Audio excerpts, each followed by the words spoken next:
Hello, good afternoon. Welcome to 16th Fenix Infrastructure Webinar. I am Luciana Marx from Barcelona Supercomputing Center. And today we have with us Jim King from Blue Brain Project, talking about simulating cellular models with NEURON and CoreNEURON. Please remember that the webinar is being recorded. For new neuroscientists that want to access the Fenix services, you obtain the access through HBP via the HBP Brains call. There is no deadline for that. Please be aware that the PRAISE ICR call for proposals, the deadline is today. This is addressed for research in need of scalable and interactive computing resources, virtual machine services, active and archival data repositories. For everyone that wants to access the Fenix resources, you can find all details and information in Fenix website. At the end of the webinar, you will receive a survey. Please, we appreciate if you can give us your feedback. If you want to reach us, Fenix, we can sign up for the Fenix user forum, or we can send us an email or use the social media. So Jim is with you now. So yes, thank you very much for this opportunity. And I'm going to be talking about simulating cellular models with NEURON and CoreNEURON, showcasing advances in speed and portability on ICEI platforms. So just a brief outline of this talk. I'll give a brief overview of NEURON.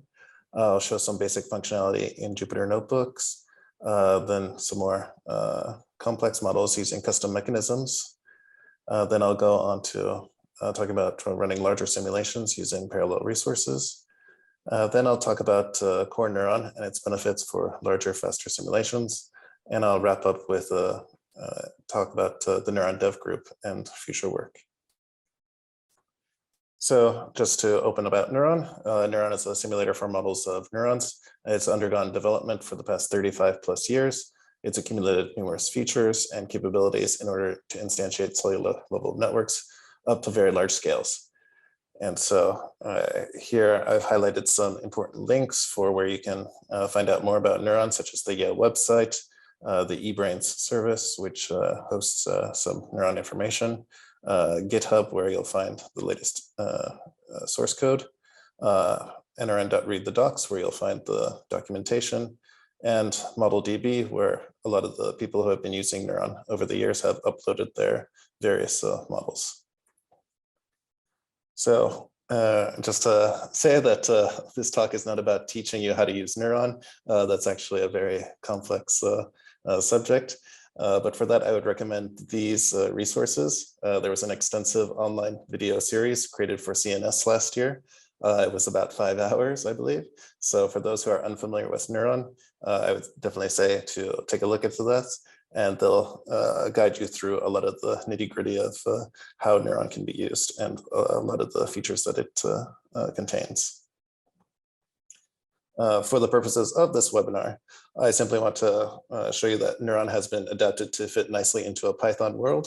Users can write scripts to access a variety of NEURON structures and reporting, analysis tools, and they can use it through a lot of this API, which is illustrated here on this slide.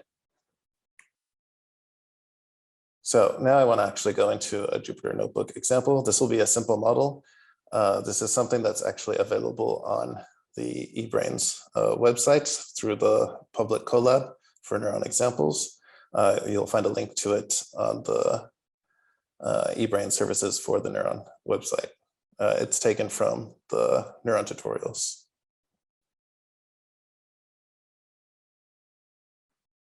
All right. Next slide.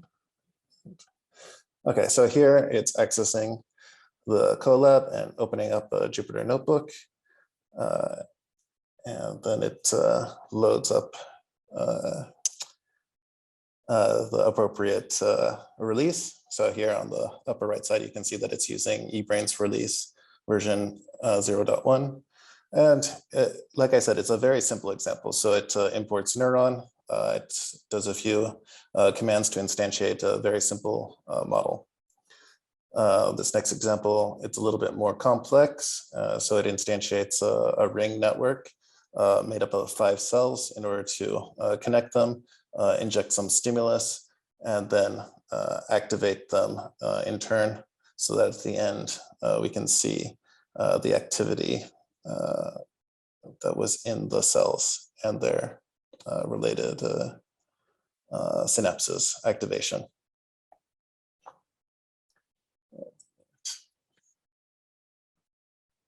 Yeah. So yeah, here it can do additional plots to show some more of the synaptic behavior.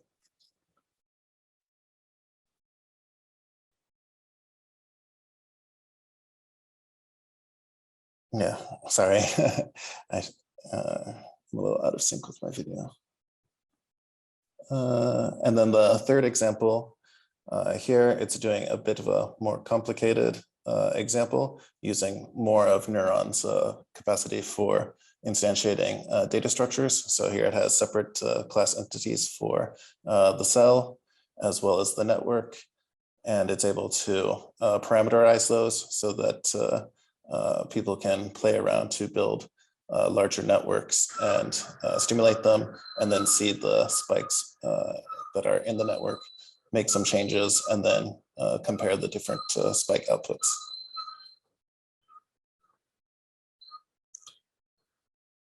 All right, so that was some very simple examples. For most typical users, they'll have their own custom mechanisms that they want to introduce into Neuron.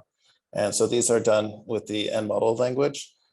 They allow users to create their specific ion channel, synapses, artificial cells, or stimulus. So this feature is also available on the collabs of eBrains. And here, this example is published to the eBrains website so that people can also access it and try it out for themselves. It's provided by the developers of NetPine. And so here they've built a network of the rodent motor M1 thalamocortical circuit, along with CA3 microcircuits. And I just want to give credit to the people here who put this together: Salvador de Bernal, Joe Graham, Eugenio Urpileta, Joe Morania, William Litton, and Samuel Nemotin. And so this is another playback. As with the previous one, the particular kernel that's loaded is the eBrains release from 2021. They use pip to install NetPine. They cloned their repository containing the model, which is then imported into the collab.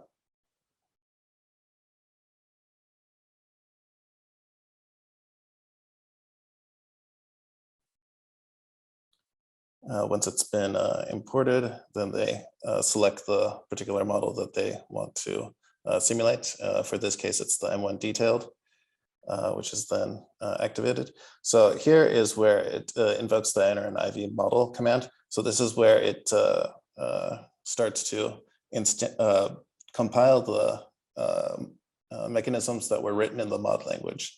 So here it transforms these .mod files into .c files, and then those .c files are then compiled into an executable binary. This model features many of these such mechanisms that need to be compiled and linked together. And so once it's done, it's then ready to be run.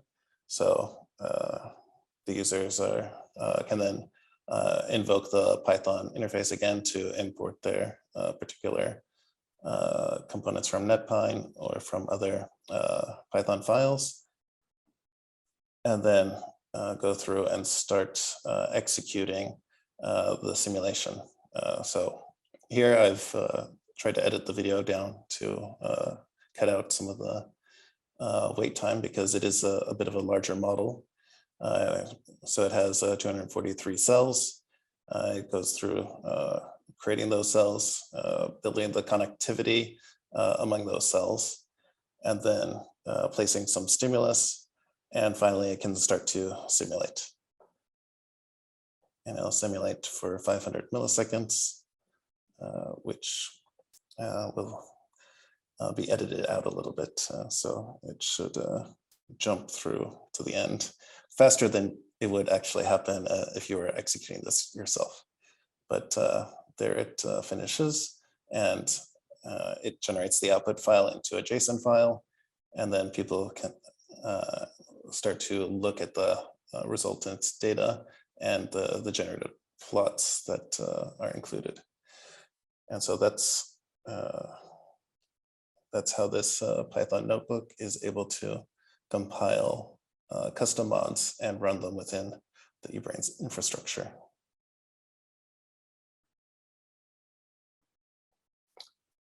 All right, so for running larger simulations, many people will do that by logging into one of the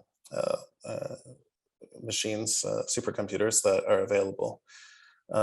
For NEURON and CoreNEURON, the Blue Brain project has provided spec releases so that each of the machines is customized to what they provide.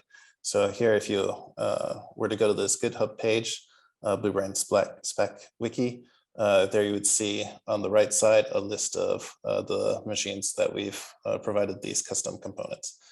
For example, for PISDaint or USEF, their specific needs. In that wiki page, you'll also find some example Slurm scripts. So for example, this one, which is used by hippocampus simulations to run on 100 nodes, with each node using about 24 compute cores.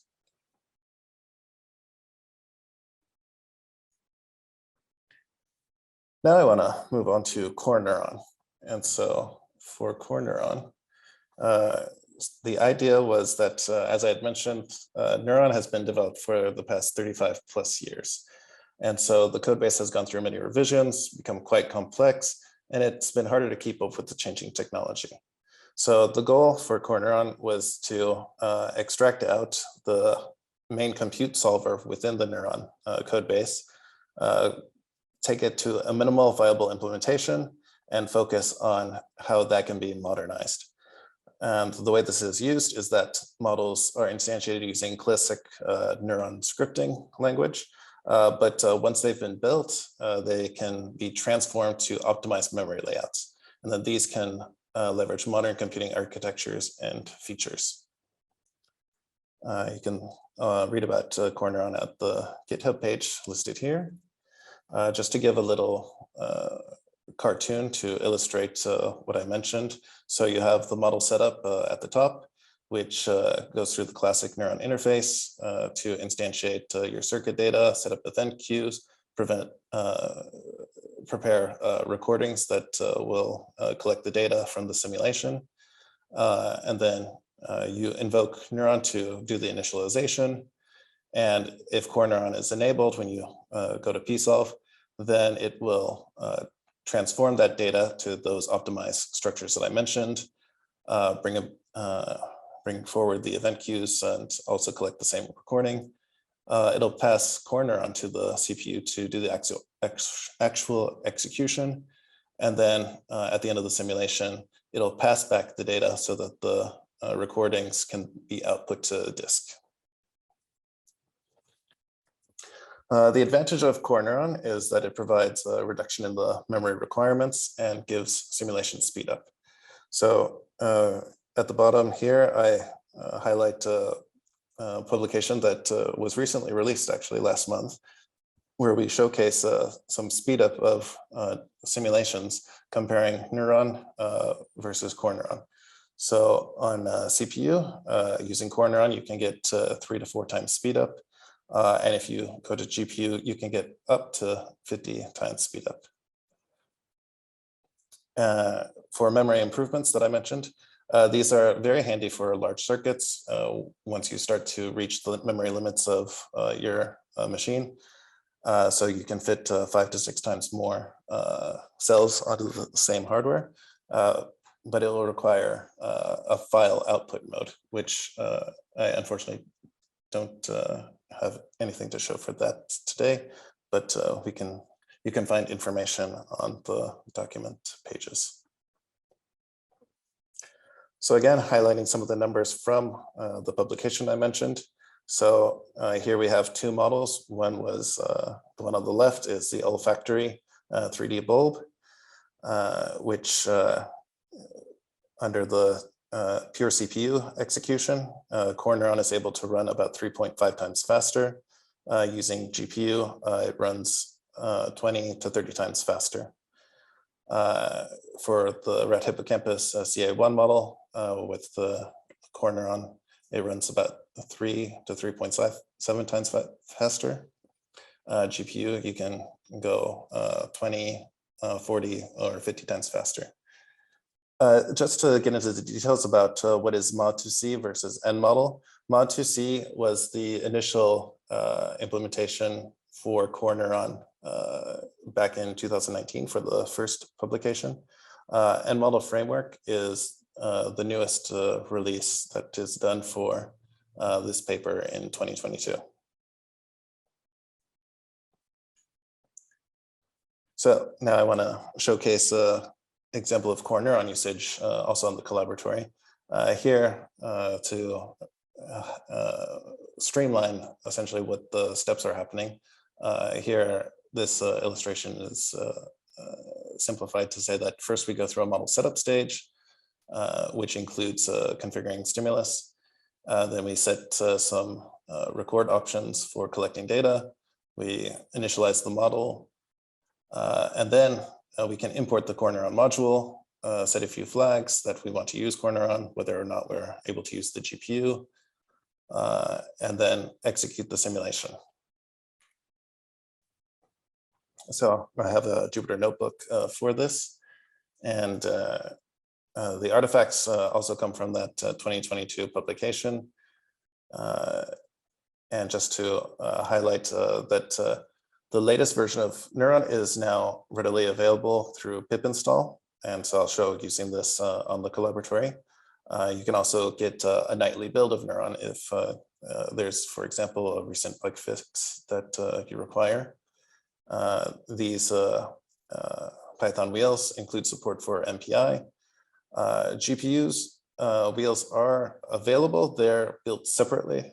So if you want to try out the GPU support, you would then instead use pip install Neuron GPU nightly. And so now I'll show this back to the Jupyter notebook. So this time I have a notebook. It's not using the release kernel. It's instead using a blank kernel, which allows me to pip install Neuron, and it gets the latest 8.2. I'm using a session file available from ModelDB in order to instantiate the morphological structures. I'll go back actually. So yeah, I use the session file to instantiate the morphology, the structures of the simulation. But since I'm still in the neural world, I can continue to manipulate the model by iterating through the structures. I can then set the stimulus and set up the reporting vectors. Then once those are all set up, then as I mentioned, we import the CoreNeuron module. We set it to true that we want to use CoreNeuron. In this specific case, I set GPU mode to false since I don't have the GPU feature ready. And then it's able to execute. And so then it launches. This is the output from CoreNeuron listing a lot of the flags that were used. It executes the simulation. The simulation is a short one, but it can be configured to run for longer, and then you get the output as normal and can do your analysis.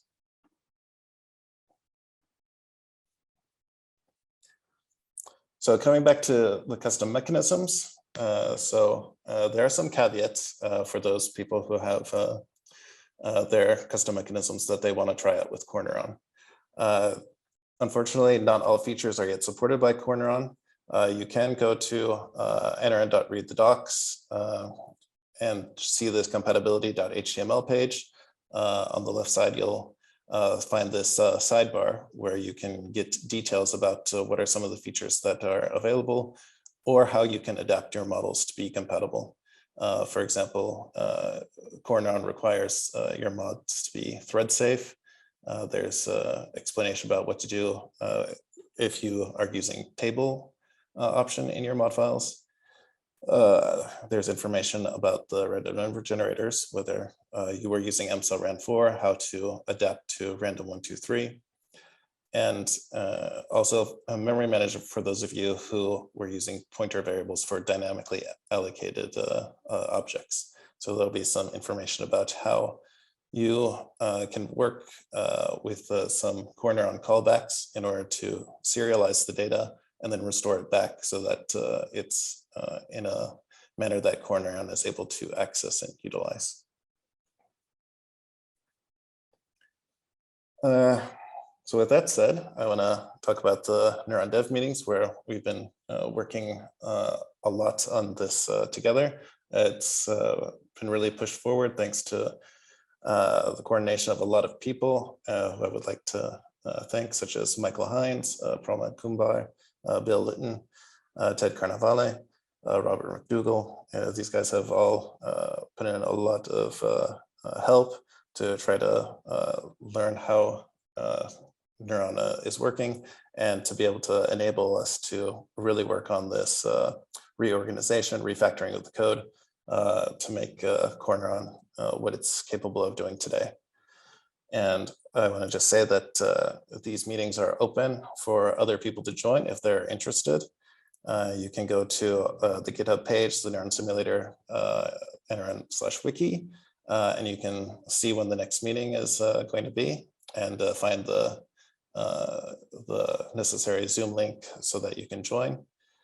So for example, if you're having trouble adapting one of your existing models, you can open an issue on GitHub. We'll look into it and discuss it at these meetings. You can also join the meetings if your issue is on the agenda and help us to understand it. And then finally, I want to thank the support from eBrains. So they also have Neuron as part of the service on their website. And so you can also go there and find a lot of more information about using Neuron with the collaboratory. And that is the end of my talk. Are there any questions?